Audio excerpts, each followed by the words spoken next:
یوں اللہ کے اس بندے نے ڈنکے کی چوٹ پر اپنے ایمان کا اعلان کر دیا۔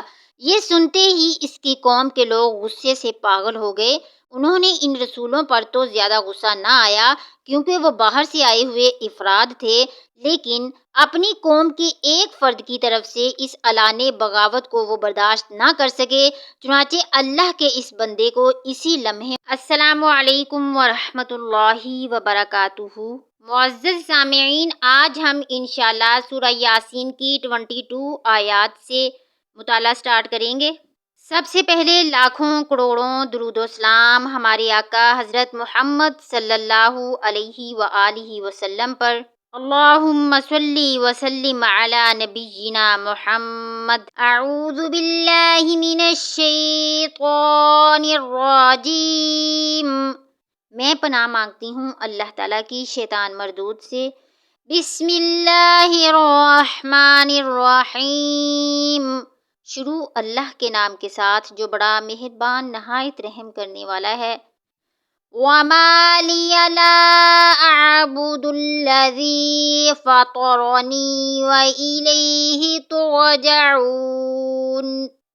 اور مجھے کیا ہے کہ میں عبادت نہ کروں اس ہستی کی جس نے مجھے پیدا کیا، اور اسی کی طرف تم سب لوٹا دیے جاؤ گے۔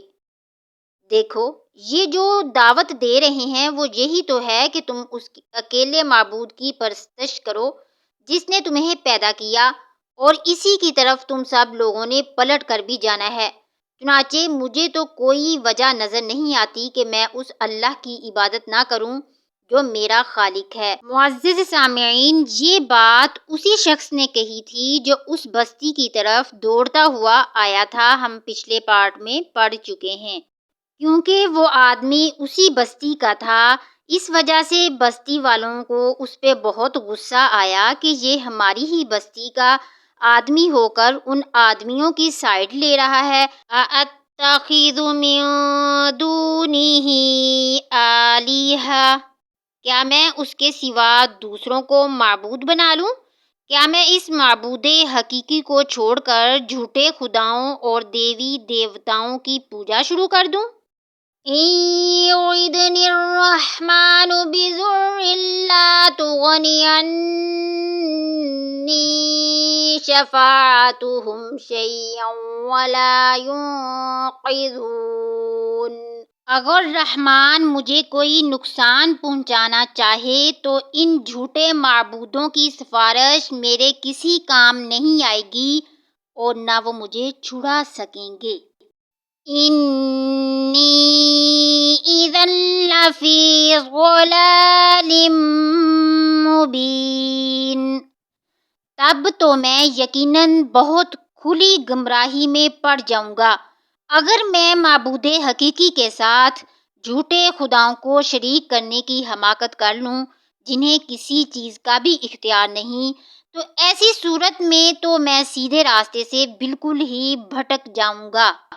انی آمنت بربکم فاسمعون۔ میں تو تمہارے رب پر ایمان لے آیا ہوں، سو میری بات سنو، یعنی اللہ کے یہ تینوں رسول تمہیں توحید کی دعوت دے رہے ہیں اور تمہیں تمہارے رب کی طرف بلا رہے ہیں۔ ان کی یہ باتیں تمہاری سمجھ میں آئیں نہ آئیں، میں ان کی حقیقت تک پہنچ چکا ہوں، اور تم ان کی تصدیق کرو نہ کرو، میں تو ان پر ایمان لا چکا ہوں۔ یوں اللہ کے اس بندے نے ڈنکے کی چوٹ پر اپنے ایمان کا اعلان کر دیا۔ یہ سنتے ہی اس کی قوم کے لوگ غصے سے پاگل ہو گئے۔ انہیں ان رسولوں پر تو زیادہ غصہ نہ آیا کیونکہ وہ باہر سے آئے ہوئے افراد تھے، لیکن اپنی قوم کے ایک فرد کی طرف سے اس اعلان بغاوت کو وہ برداشت نہ کر سکے، چنانچہ اللہ کے اس بندے کو اسی لمحے شہید کر دیا گیا۔ قیل ادخل الجنہ، کہہ دیا گیا کہ تم داخل ہو جاؤ جنت میں۔ معزز سامعین، جب اس شخص کو شہید کر دیا گیا، اللہ تعالیٰ کی طرف سے فوراً حکم ہوا اور اس شخص کو جنت میں داخل کر دیا گیا۔ وہ شخص چونکہ اللہ کی راہ میں شہید کر دیا گیا تھا، اس لیے جنت تو گویا اس کے انتظار میں تھی۔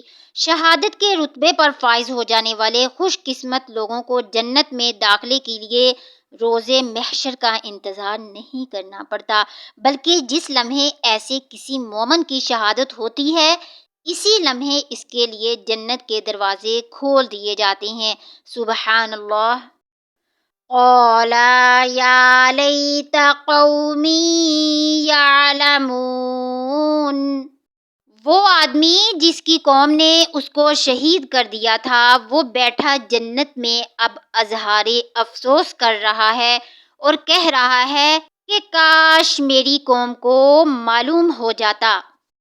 بما غفر لی ربی وجعلنی من المکرمین۔ وہ کہہ رہا ہے وہ جو میرے رب نے میری مغفرت فرمائی ہے اور مجھے باعزت لوگوں میں شامل کر لیا ہے۔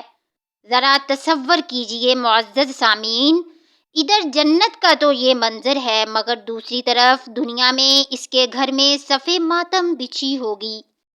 بیوی بچے ہوں گے تو وہ رو رو کر بے حال ہو رہے ہوں گے، والدین ہوں گے تو ان پر غشی کے دورے پڑ رہے ہوں گے، غرض بہن بھائی عزیز و اقارب سب نوحہ کنا ہوں گے کہ اسے اس طرح ناحق قتل کر دیا گیا۔